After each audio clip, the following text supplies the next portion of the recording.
Joining me now is Fawaz Gerges. He's a professor of international relations at the London School of Economics. He's author of The Great Betrayal, The Struggle for Freedom and Democracy in the Middle East. Couldn't have a better guest at this point. Fawaz, let's just start with the following. Donald Trump calling for Iran's unconditional surrender in a social post overnight. Iran's supreme leader saying the battle begins. There does not seem to be any diplomatic glimmer here. Your sense? Good morning, Becky. No, I don't see any kind of light at the end of this horrible war tunnel.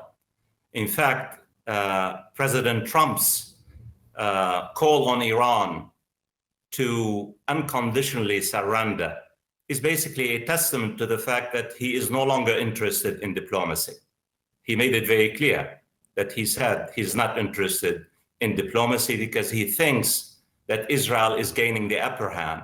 He thinks that he used the term we, the United States, controls the skies over Iran.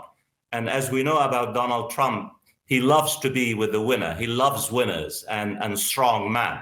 And Netanyahu impresses him a great deal. My fear is the following, that Donald Trump is leaning and urging to take the United States into war against Iran. And Iran is now pressed between a rock, the rock of surrender, humiliation, and probably the destruction of the regime if they surrender, and a harder place to fight to the end.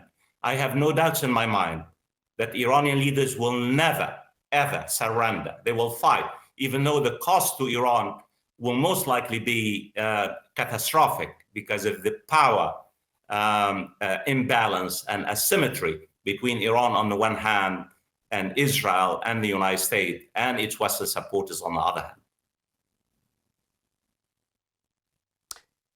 Fawaz, we've talked a lot about rhetoric that is indicating regime change would not be a bad thing in Israel's eyes. Now, I want to put this to you. Reza Pahlavi, the son of the former Shah of Iran, has spoken about using him, he is outside of the country, of course, to transition to credible democracy. He says, and I quote, "Do not fear the day after the fall of the Islamic Republic. Iran will not descend into civil war or instability." He says, "We have a plan for Iran's future and it's flourishing. We are prepared for the first 100 days after the fall, for the transitional period, and for the establishment of a national and democratic government by the Iranian people and for the Iranian people." To underscore, he is outside of Iran. There are many inside who've paid the price of dissent and are being very vocal in their criticism of Pahlavi, a man who they say is aligned with Israel, who does have supporters. He does have supporters outside and within Iran, but he has many, many detractors. Point being here, what do you make of his statement? And what does a potential day after look like to avoid outright civil war, which is clearly a risk should the regime be either taken out or fall at this point? Becky, with all humility, you and us are ahead of ourselves. First of all, your question implies that somehow Iran is on the tip of losing its institutions and its regime. You're implying that this man who has been calling for the past few years, this is not the first time, delusional. He has no power base inside Iran. There is no alternative opposition inside Iran, and there is no alternative opposition outside Iran. Let me just contextualize the question, if you allow me, Becky, a bit. There is considerable opposition inside Iran to the clerics in Tehran. Considerable. Millions of Iranians, especially young men and women, have protested because of the state's intrusion into their daily lives. Millions of Iranians have not been allowed to have a free life, to breathe. They wanted to breathe. But there is a huge difference, Becky, between opposition, domestic opposition to the regime, and basically Iranians listening to Benjamin Netanyahu call to instigate a civil war. Iran, as you know, more than I do, is a civilizational state. Iranians are very nationalistic, like all people. When a country is attacked, when their sovereignty is attacked, they will rally around the flags. In fact, many Iranians now, and we have many reports, are upset because their government did not build a nuclear weapon.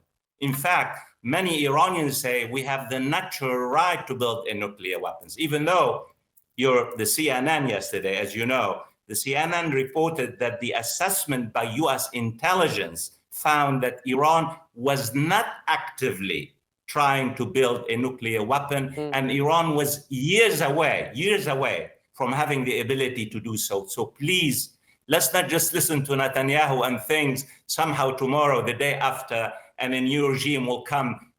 Think about it, Becky. You and I, we talked about it. Think about Iraq. Is this really an Iraq moment?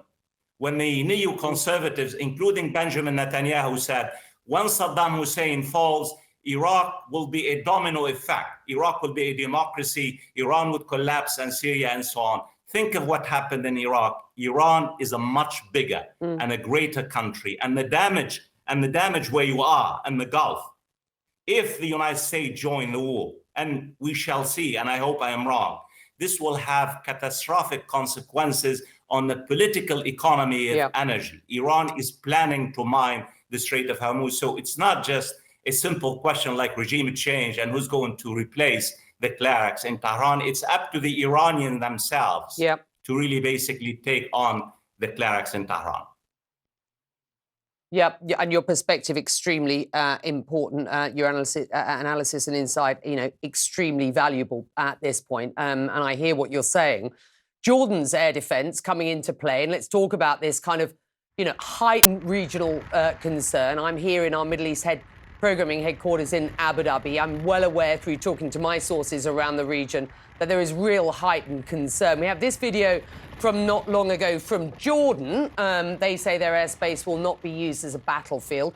They are obviously not happy about this. I just wonder what you are hearing from regional players and what's being done behind the scenes to stop this. I know that there is a significant amount of sort of diplomatic action behind the scenes. What are you hearing at this point? Well, I'm hearing there's a great deal of anxiety, a great deal of concern.